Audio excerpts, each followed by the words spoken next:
জনজাতিকৰণৰ দাবীত পুনৰ এবাৰ উত্তাল যোৰহাট।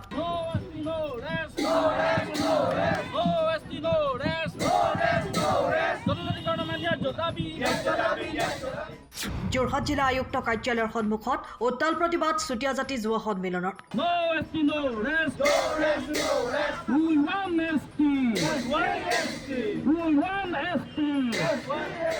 6 জনগোষ্ঠীৰ জনজাতিকৰণৰ দাবীত দীৰ্ঘদিন ধৰি বিভিন্ন দল সংগঠনে দাবী কৰি অহাৰ পাছতো কিন্তু কোনো এখন চৰকাৰে কোনো পদক্ষেপ গ্ৰহণ নকৰাৰ প্ৰতিবাদত আজি পুনৰ এবাৰ উত্তাল হৈ পৰে যোৰহাট।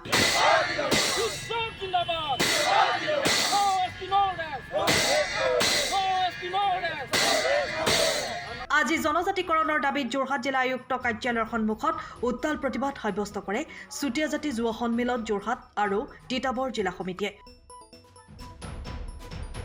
আজিৰ প্ৰতিবাদী কাৰ্যসূচীত অংশগ্ৰহণ কৰি শতাধিক প্ৰতিবাদকাৰীয়ে অসম চৰকাৰ হাই হাই, ন' এছটি ন' ৰেষ্ট, আহৈ ওলাই আহ, এই জুই জ্বলিছে জ্বলিবই, আমাৰ দাবী মানিবই লাগিব শ্লোগান দি উত্তাল প্ৰতিবাদ সাব্যস্ত কৰে। আনহাতে যদি অনাগত দিনত বিশেষকৈ 2024 নিৰ্বাচনৰ পূৰ্বে চুতীয়া জাতিৰ জনজাতিকৰণ কৰাৰ ক্ষেত্ৰত বিজেপি চৰকাৰে কোনো ব্যৱস্থা গ্ৰহণ নকৰে তেন্তে ইয়াৰ ফল বিজেপি চৰকাৰখনে ভোগ কৰিব লাগিব বুলি উল্লেখ কৰে প্ৰতিবাদকাৰীসকলে।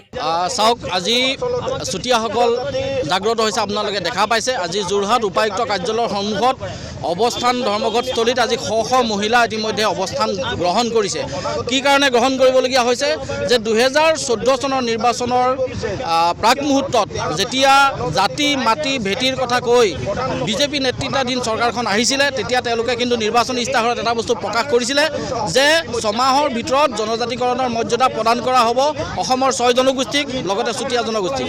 কিন্তু কাৰ্যক্ষেত্ৰত দেখা গ'ল যে জনজাতিকৰণৰ নামত কেৱল নিৰ্বাচনী ললিপপ হিচাপে ব্যৱহাৰ কৰি চুতীয়া জাতিক কিন্তু তেওঁলোকে আভুৱা ভাৰিছে, তেওঁলোকে প্ৰতাৰণা কৰিছে। গতিকে আজি আমি এই অৱস্থান ধৰ্মঘটস্থলীৰ পৰাই অসম চৰকাৰ তথা কেন্দ্ৰীয় চৰকাৰ সকীয়াই দিছোঁ যে 2024 চনৰ নিৰ্বাচনৰ প্ৰাক মুহূৰ্তত কিন্তু তেখেতসকলে জনজাতিকৰণৰ যিটো মৰ্যাদা এইটো কিন্তু কাৰ্যক্ষেত্ৰত পৰিণত কৰক, অন্যথা চুতীয়াসকল এবাৰ কিন্তু জাগ্ৰত হৈছে।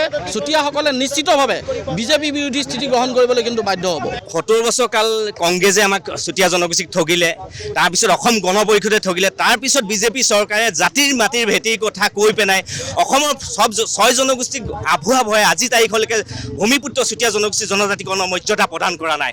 আমি বাৰ বাৰ আন্দোলন কৰি আহিছোঁ, আমি বাৰ বাৰ তেওঁলোকৰ প্ৰতিক্ৰিয়া প্ৰকাশ কৰি আহিছোঁ, কিন্তু তেওঁলোকৰ গা লোৱা নাই। এইবাৰ কিন্তু চুতীয়া জনগোষ্ঠী, চুতীয়া সকলো জনগোষ্ঠী, চুতীয়া ছাত্ৰ সন্থা, চুতীয়া যুৱ সন্মিলন, চুতীয়া জাতি যুৱ সন্মিলন অসমকে আদি কৰি আমি আন্দোলন কৰিছোঁ, কিন্তু তেওঁলোকে আচলতে তেওঁলোকক গা লোৱা নাই।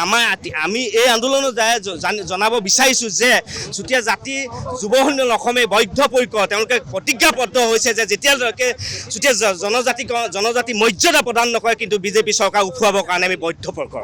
আমাৰ যিসকলে ৰিপ্ৰেজেণ্ট কৰে যেনেকৈ বিমল বৰা ডাঙৰীয়া, আজিলৈকে চুতীয়া জনগোষ্ঠীৰ নামত তেওঁ এষাৰ মাত মতা নাই এছেম্বলিত, বা কোনোবা এজন বিধায়ক হওক MLA হওক আজিলৈকে বিমল বৰা ডাঙৰীয়াক কিন্তু মই মাত মতা দেখা নাই। অতুল বৰা ডাঙৰীয়া আছে, অতুল বৰা ডাঙৰীয়া কিন্তু আমাৰ চুতীয়া জনগোষ্ঠীৰ কাৰণে এষাৰ মাত মতা আজিলৈকে দেখা নাই। সেইকাৰণে আমি অনাগত 24ত যিটো ইলেকশ্যনত বিমল বৰা হওক অতুল বৰা হওক তেওঁলোকক কিন্তু আমি যিটো চুতীয়া জনগোষ্ঠী পৰা যিটো মানে তেওঁলোকক যিটো মানে দিব লাগে আমি বদ্ধপৰিকৰ, যিহেতু ইলেকশ্যনৰ আগত যিটো তেওঁলোকক আমি বাধা দিব লাগে সেইটো কিন্তু নিশ্চয় আমি বাধা দিম বুলি আজি আমি এই অৱস্থান ধৰ্মঘট প্ৰতিজ্ঞাবদ্ধ হৈছোঁ। Bureau' report, time of Assam. সময়ৰ খবৰ সময়ত পাবলৈ ফ'ল' কৰক টাইম অফ আছাম।